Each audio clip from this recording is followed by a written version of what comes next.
Halo warga intelektual sekalian, kenapa di negara maju itu, di sekolah negara maju itu tidak diajarkan pelajaran agama? Kalau agama itu bisa mengurangi yang namanya kriminal, mengurangi yang namanya tidak jujuran, ya, bikin orang semakin bermoral, semakin manusiawi, semakin jujur dan lain sebagainya. Kenapa di negara maju pelajaran agama tidak diajarkan? Kenapa? Bagaimana kalau pelajaran agama itu diganti dengan budi pekerti? Apakah lebih baik atau lebih buruk? Jadi saya tidak anti agama ya, jangan seujun dulu ya, jangan berpikir negatif dulu ya. Yang saya maksud itu ya, kalau ada pilihan lebih baik kenapa enggak ya kan? Kalau budi pekerti lebih baik daripada pelajaran agama di sekolah kenapa enggak ya kan? Karena gini guys, logikanya gini, kalau pola pikir kita selama ini benar, maka kita sudah jadi negara maju. Pada faktanya, sampai detik ini kita tidak termasuk negara maju. Itu artinya ada yang salah dengan pola pikir kita. Jadi di video ini saya akan kuliti sampai ke akar-akarnya, mana yang lebih baik, pelajaran agama atau budi pekerti. Video ini mungkin hanya cocok bagi orang yang beriman gitu. Jadi kalau Anda tidak beriman, kalau iman Anda setipis tisu, mungkin video ini nggak cocok bagi Anda. Nggak percaya? Coba buktikan apakah Anda orang beriman atau tidak. Langsung saja kita ke pertandingannya. Mari kita gaskan.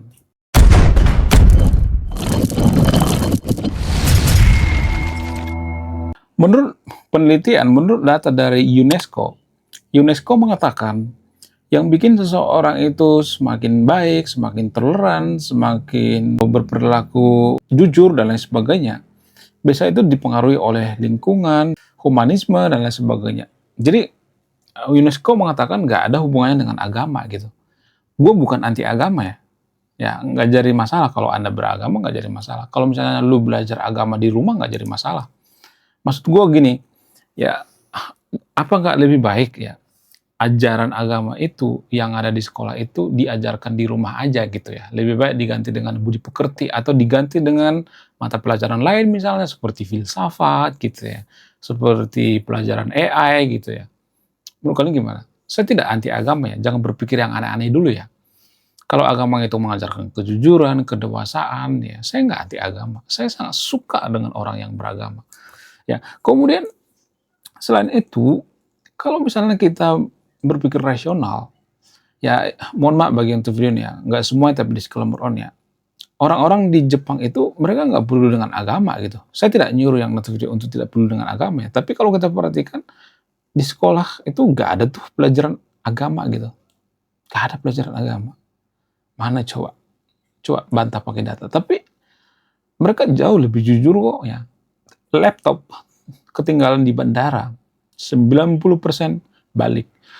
Di Konoha, 90% nggak balik. Cuma 10% yang balik gitu. Padahal kita kan si paling beragama, si paling bertuhan, si paling rajin berdoa, semuanya si paling kalau urusan agama kita itu mendadak langsung serius gitu ya. Bagaimana dengan Jepang? Jepang itu nggak serius dalam beragama. Bahkan ada sebuah penelitian yang mengatakan, ya ini penelitiannya berdasarkan riset dari Iran ya. Jadi Iran itu pernah memualafkan Jepang dalam jangka beberapa tahun ya. Padahal mereka sudah mengeluarkan duit puluhan miliar guys. Hanya satu yang mualaf, itu pun imigran.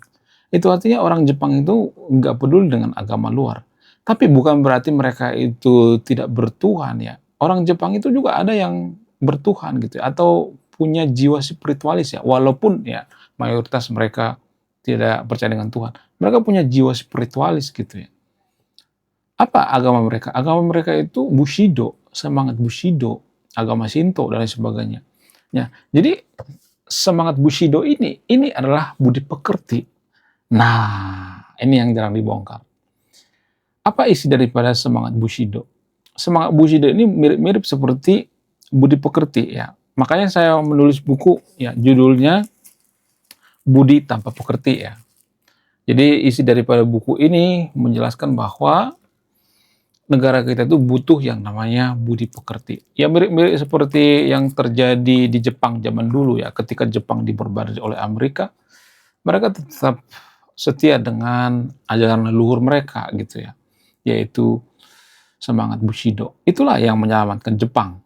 Ya, bayangkan ya ketika Jepang itu dimorbardir, yang pertama kali dicari oleh kaisar itu adalah guru. Itu pentingnya pendidikan, guys. Apakah kaisar Jepang saat itu mengatakan ada berapa guru agama yang hidup? Gak ada kan? Gak ada. Ya, yang ditanya kaisar itu ada berapa guru yang hidup? Ada berapa orang lagi guru yang bisa ngajar? Maksudnya ngajar tentang sains, ilmu pengetahuan, budi pekerti. Nggak ada tuh ditanya. Ada berapa orang lagi guru agama yang hidup? Nggak ada. Nggak ada seperti itu. Bukan berarti saya mengatakan guru agama itu nggak penting. Tapi ya menurut keyakinan saya akan lebih baik agama itu diajarkan di ranah privasi gitu. Karena gini guys, kalau kita mengajarkan pelajaran agama di sekolah itu, ya, menurut saya pribadi ini mencederai yang namanya sistem pendidikan itu sendiri.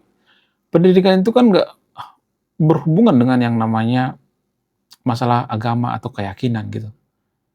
Pendidikan dengan keyakinan itu kan dua hal yang berbeda ya. Pendidikan itu yang berbau dengan ya bisa budi pekerti gitu ya, kemudian ilmu pengetahuan, sains dan sebagainya. Ya, yang lain-lainnya mereka nggak terlalu mementingkan gitu ya. Itu yang penting-penting dulu deh gitu ya. Warga Konoha kan nggak gitu ya. Warga Konoha dari kecil sudah dipaksa untuk menghafal ini, menghafal itu, ya semuanya dihafal gitu ya. Sehingga otaknya masih kecil dipaksa gitu. Apakah orang Jepang seperti itu? Enggak. Bukan berarti saya mengatakan kalau kita menggunakan didikan orang Jepang itu cocok dengan budaya kita. Enggak seperti itu ya. Enggak seperti itu. Tapi gini, kalau kita mendidik anak kita seperti didikan orang Jepang, ya tidak mungkin anak kita di masa depan itu jadi warga perindavan gitu. Atau jadi orang Pakistan gitu. Iya kan? Kalau kita mendidik anak kita itu seperti orang Jepang, ya nanti gedenya juga jadi ya seperti orang Jepang gitu. Orang Jepang itu kalau nonton di tribun ya, nonton sepak bola, mereka mengutin sampah gitu. Itu bukti bahwa pendidikan itu berhasil. Sementara di Konoha, ya kebersihan adalah sebagian daripada iman. Tapi ya, kalau kita perhatikan, kalau kita jeli ya, acara-acara keagamaan, pasti banyak sampah yang berserakan. Kalau di tempat umum gitu. Banyak sampah yang berserakan. Itu artinya bahwa ya nggak semua tapi disclaimer on ya. Pendidikan agama itu gagal mengajarkan moralitas. Kenapa bisa gagal? Apa alasannya? Karena selama ini kan, mohon maaf bagian video, nggak semua tapi disclaimer on ya. Nggak semua seperti itu. Karena selama ini yang diajarkan itu kan seremonial gitu ya. Tata cara ibadah gitu ya. Cara berdoa, cara masuk kamar mandi, ya, cara pokoknya kulit-kulit gitu ya. Bukan masuk ke intinya. Orang Jepang itu masuk ke intinya. Inti daripada ajaran Shinto itu adalah Bushido. Bushido itu sama seperti ajaran budi pekerti. Makanya saya lebih pro terhadap ajaran budi pekerti luhur gitu ya. Ajaran budi pekerti luhur itu berbeda dengan ajaran agama. Ajaran budi pekerti luhur itu mengajarkan ajaran universal ya. Mengasihi teman seagama atau beda agama. Kalau agama itu kan dia lebih ini ya, menekankan seiman gitu ya, seagama. Ya bisa dikatakan mereka tuh lebih fokus ya, bersahabat dengan yang seiman gitu ya, berbuat baik sayang sami iman gitu ya. Yang beda iman mereka tidak terlalu peduli gitu. Itu yang harus diperhatikan ya. Jadi pendidikan Konoha itu ya harus diganti dengan yang namanya budi pekerti. Tapi ini tidak akan terwujud kalau masyarakat kita itu masih banyak yang berlebihan dalam beragama. Nggak akan bisa. Yang megang pendidikan kita itu kan bukan kaum intelektual, tapi kaum tertentu gitu ya. Kartel gitu ya. Di Konoha itu ada kartel pendidikan. Nggak percaya? Nah di Makarim itu didiskriminasi gitu. Ya, dicari-cari kesalahannya gitu. Karena apa? Karena ada kartel dalam dunia pendidikan. Ya walaupun dunia pendidikan gitu cukup rumit ya, tapi ya apa boleh buat ya, kalau kita nggak rubah ya tidak akan berubah. Kita yang harus berubah gitu ya, kita kaum intelektual. Walaupun jumlahnya dikit ya, walaupun jumlahnya nggak terlalu banyak, ya kita harus merubah gitu ya. Nggak akan ada perubahan kalau kita tidak rubah. Presiden sekalipun nggak bisa merubah ini. Karena apa? Karena kalau presiden itu bikin mata pelajaran budi pekerti misalnya, diganti ya, misalnya pelajaran agama itu diganti misalnya, dia akan dibenci gitu, nggak akan dipilih lagi gitu, nggak akan dipilih di periode berikutnya gitu. Jadi ya menurut saya pribadi ya akan jauh lebih bagus ya pelajaran agama itu diganti dengan budi pekerti. Saya bukan anti agama ya, enggak, gue nggak anti agama. Kalau agama itu mengajarkan kebaikan, kalau aja agama itu mengajarkan kedewasaan, tapi kalau agama itu mengajarkan hanya baik sama kelompoknya tertentu ya, sealiran, beda aliran itu sesat, ngata-ngatain, itu bukan agama namanya, itu namanya kartel ya, itu namanya gangster gitu. Jadi jangan berpikir saya tidak peduli, maksudnya tidak percaya dengan agama. Gue masih yakin dengan agama, gue masih yakin dengan Tuhan, ya kan? Apa susahnya sih meyakini agama? Keyakinan itu kan belum tentu terbukti benar kan, belum terbukti secara langsung kan. Apa susahnya kan? Jadi pendidikan kita itu dirusak oleh orang-orang yang berpendidikan juga ya. Orang-orang, mohon maaf ya, orang-orang goblok gitu ya. Orang goblok itu berpendidikan guys, bisa S1, bisa S2, bisa jadi presiden juga gitu ya. Orang goblok. Mereka nggak sadar mereka goblok gitu. Saking gobloknya gitu ya, mereka nggak sadar gitu. Saya bukan si paling cerdas ya, mohon maaf ya. Tapi untuk jadi negara maju itu, ya katanya kita kan jadi negara maju ya. Kemarin tuh saya bahas negara maju, ada banyak yang nanyain apa sih definisi negara maju. Definisi negara maju itu korupsi rendah. Bukan sampai nol ya, tapi korupsi rendah, kemudian dana desa tidak dikorupsi, kemudian pendidikan kita itu gak ada kartelnya, pendidikan kita itu ya, mencerdaskan kehidupan bangsa, kemudian perobatan kita nggak harus bayar gitu ya, pajak kita itu sesuai dengan porsinya, UMR naik, ya itu ciri-ciri daripada negara maju ya. Apakah kita makin bahagia? Ya makin bahagia dong. Terbukti negara yang maju itu rata-rata, nggak semua tapi disclaimer rata-rata maju ya. Walaupun ada juga yang nggak bahagia. Tapi menurut data, kita bicara by data, negara paling bahagia ya, indeks kebahagiaan di dunia ini adalah negara-negara yang maju. Skandinavia, Norwegia, dan sebagainya. Norwegia, Skandinavia, dan sebagainya, mereka maju karena faktor apa? Karena faktor mereka dulu berusaha gitu ya. Dulu Eropa itu menganut yang namanya ya mabuk agama juga gitu ya. Eropa dulu pernah mengalami mabuk agama.